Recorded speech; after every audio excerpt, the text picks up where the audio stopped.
ताराराम जी मैना साहब, राष्ट्रीय अध्यक्ष, मूल निवासी संघ। मैं साहब आपसे ये हाथ जोड़कर निवेदन कर रहा हूँ, जो अपन परिवार, ये कार्तिक के परिवार 2 महीने और 15 दिन हो चुके हैं, इनको न्याय क्यों नहीं मिल रहा है? क्या कारण है, क्या वजह है सर? देखिए, पहली बात तो ये है कि कार्तिक का ही मामला नहीं, कार्तिक तो हमारा भाई था और कार्तिक को न्याय मिलने की बात के लिए पूरा सभी लोगों ने जो है अपना प्रयास किया है और परिवार तो आज भी न्याय के लिए यहाँ पर बैठा हुआ है। लेकिन न्याय क्यों नहीं मिल रहा है, ये आपका सवाल है। क्यों नहीं मिल रहा है, इसके पीछे एक सिस्टम जिम्मेदार है, एक व्यवस्था जिम्मेदार है। जिस व्यवस्था के तहत ऐसे लोग सत्ता में काबिज हो जाते हैं जो लोग हमारे लोगों को दबाना चाहते हैं, कुचलना चाहते हैं। और कार्तिक के साथ जो वारदात हुई है, उस वारदात के पीछे भी कार्तिक का एक सामाजिक होना और समाज के लिए लड़ाई लड़ना, और वो भी सच्चे दिल से लड़ना, किसी भी बिना लालच के या लोभ के, बिना किसी उसके वो है बेधड़क होकर के इस व्यवस्था के खिलाफ लड़ रहा था। जो व्यवस्था देश के अंदर हमारे लोगों को गुलाम बनाने के लिए, हमारे लोगों को दास बनाने के लिए, उनको कुचलने के लिए, उनकी ज़मीनें हड़पने के लिए लेकर के जो व्यवस्था चल रही है, उस व्यवस्था के खिलाफ जब वो लड़ रहा था तो लड़ाई उनके खिलाफ थी, इसलिए वो उनका शिकार हुआ। लेकिन आज उसको न्याय नहीं मिल रहा है। उसकी वजह क्या है? उसकी वजह है उसी व्यवस्था के तहत जो लोग सत्ता में बैठे हुए हैं, वे निम्न अधिकारियों को, जैसे जिला कलेक्टर है या जहां से हमें न्याय की उम्मीद है, एसपी हमारे उसमें मदद करे, पुलिस कार्रवाई करे, फिर न्यायपालिका का आता है तो न्यायपालिका वहां पर फिर वो कोर्ट में हो। लेकिन शुरुआती दौर में पुलिस और प्रशासन के द्वारा जो कार्रवाई होनी चाहिए, वो कार्रवाई इसलिए नहीं होती है क्योंकि ये मामला, कार्तिक भील की हत्या का जो मामला है, वो जिस व्यक्ति से रिलेटेड है या जिसमें वो इन्वॉल्व है, वो बहुत ही ताकतवर आदमी है। उसके बारे में बहुत ही कह सकते हैं कि संपन्न और सत्ता को प्रभावित करने वाला आदमी है। इसकी वजह से उसको न्याय मिलने में दिक्कत आ रही है, क्योंकि हमारे जो अधिकारी हैं वो नाम मात्र के अधिकारी होते हैं, उनके पास में किसी प्रकार के अधिकार नहीं होते। जैसे कि ये बात मैं पहले ही बता चुका और अभी भी बताना चाहूँगा कि कलेक्टर साहब हो चाहे एसपी साहब हो, उनकी जो पोस्टिंग होती है वो वहाँ के लोकल एमएलएज की डिज़ायर पर होती है, मांग पर होती है। तो वे लोग यहाँ आते हैं तो एमएलए जो उनकी वजह से आते हैं, पोस्टिंग सरकार करती है और सरकार में एमएलए वगैरह जो चाहते हैं वैसा होता है।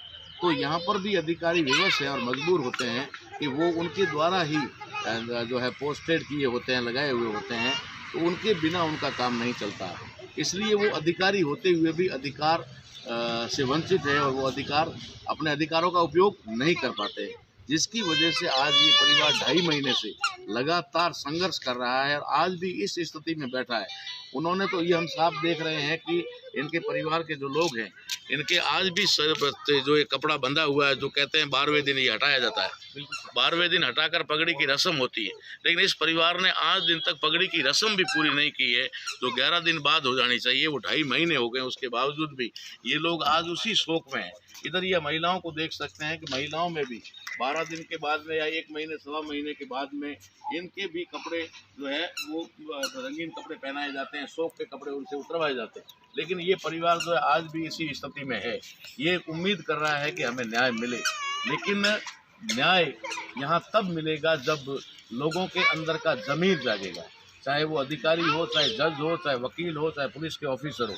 जब तक उनके अंदर का ज़मीर नहीं जागेगा, तब तक ये न्याय इस परिवार को मिल नहीं सकता। तो मैं इस वीडियो के माध्यम से, आपके माध्यम से ये बताना चाहूँगा कि इस परिवार को अगर न्याय दिलाना है तो हमें हमारे ज़मीर को जगाना होगा, हमें अपने निजी स्वार्थ को, निजी जो हमारे उद्देश्य उनको जो है हटाना होगा, तब हम किसी दूसरे का भला कर सकते हैं। वरना इस परिवार को न्याय मिलना बहुत ही कठिन है। हम प्रयास कर रहे हैं, इसमें कोई डाउट नहीं है, लेकिन इतना आसान भी नहीं है जितना हम लोग समझ पा रहे हैं। क्योंकि ये जो लड़ रहा था, ये कोई व्यक्तिगत लड़ाई नहीं थी, ये उसकी व्यक्तिगत लड़ाई नहीं थी। परिवार के लिए सब कुछ लड़ते हैं, सब लड़ते हैं, अपने घर के लिए लड़ते हैं, लेकिन ये समाज के लिए भी बहुत ही मतलब ईमानदारी से लड़ाई लड़ रहा था। इसके लिए इसके साथ ऐसा हुआ। सामाजिक परिवर्तन की लड़ाई। साहब, आप क्या चाहते हो? जो परिवार को न्याय नहीं मिलेगा तो आगे क्या प्रक्रिया है आपकी भी? आप इस परिवार को न्याय के लिए आपको पहले तो आपके लिए FIR दर्ज करानी है। जो करना है कानूनी प्रोसेस के रूप में आपको FIR दर्ज करानी है। किन किन का नाम लेना है वो आपको पता ही है, किसके साथ साजिश के तहत हुआ, तो किसने साजिश की, क्योंकि किसी के साथ मिला के मत करो।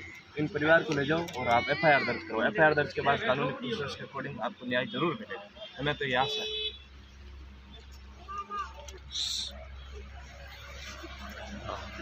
नमस्ते। हम तो ये चाहते हैं आप पूरा परिवार पहले तो थाने में जाओ, वहाँ अपनी रिपोर्ट दर्ज करो। जो भाई की कार्तिक की जिनके साथ घटना हुई वो घटना की रिपोर्ट थाने में दो। थाने के बाद अगर थानेदार नहीं मानता है तो आप SP से मिलो। SP नहीं मानता है तो आप IG से मिलो। 2 आदमी जाके जो IG बैठा है वहाँ मिलो। उसके बाद भी नहीं होता है तो 3 छपन के अंदर कोर्ट में एक रसा दायर करो।